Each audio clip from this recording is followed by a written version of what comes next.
Ang puno ng niyog ay puno ng buhay. Mula ugat hanggang dulo, bawat bahagi nito ay may kanya-kanyang layunin. Ngunit kapag nakuha na ang lahat ng mahalaga, isa na lamang ang madalas na naiiwan. Para sa marami, dito nagtatapos ang kwento ng niyog. Kapag naging bao, wala na itong pakinabang.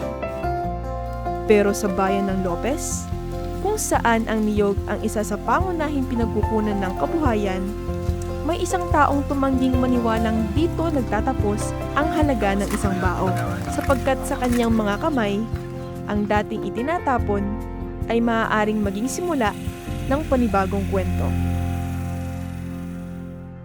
Dati akong nagpipigiri.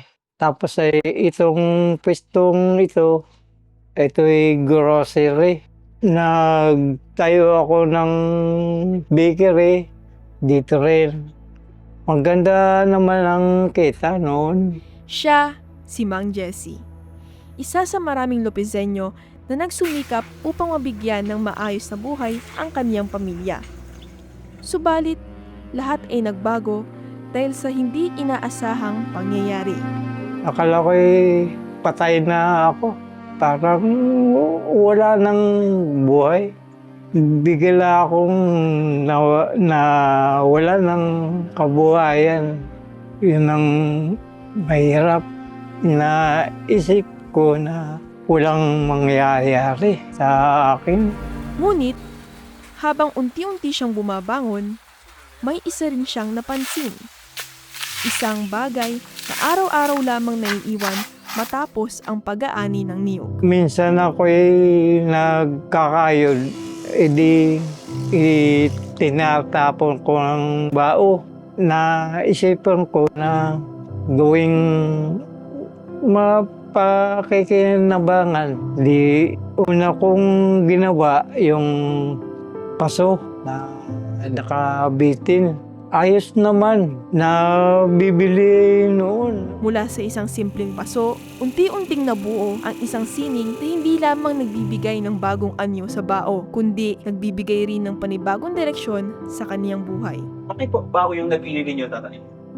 Dahil yun lang may materialis ako na libre.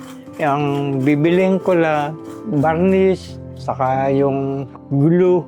Yung gagandahan ng itsura ng bao.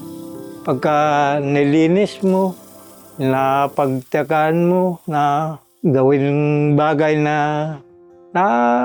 nakakaakit. Ang bao shell art ay isang halimbawa kung paano ang isang material na madalas ituring na tira ay maaaring magkaroon ng dagdag na halaga sa pamamagitan ng pagkamalikhain.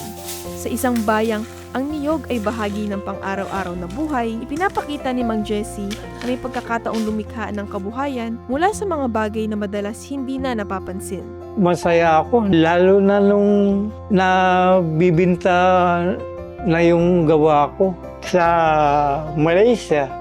Maraming bao rats na i-deliver pa sa ibang lugar. Yung Pilipinas, meron din. Sa paglipas ng mga taon, ang mga likha ni Mang Jessie ay umaabot na sa iba't ibang bahagi ng lalawigan at maging sa labas nito. Ngunit higit sa mga pagkilala, ang pinakamahalagang naiukit ng kanyang sining ay ang pagpapatunay na may halaga pa rin ang mga bagay na minsan inakalang wala ng silbi. Ang tao, kahit na malakas, mahina, nakakagawa pa ng maganda. Hanggat nakakakibo yung kaliwa ko, gagawa ko. Ang puno ng niyog ay puno ng buhay.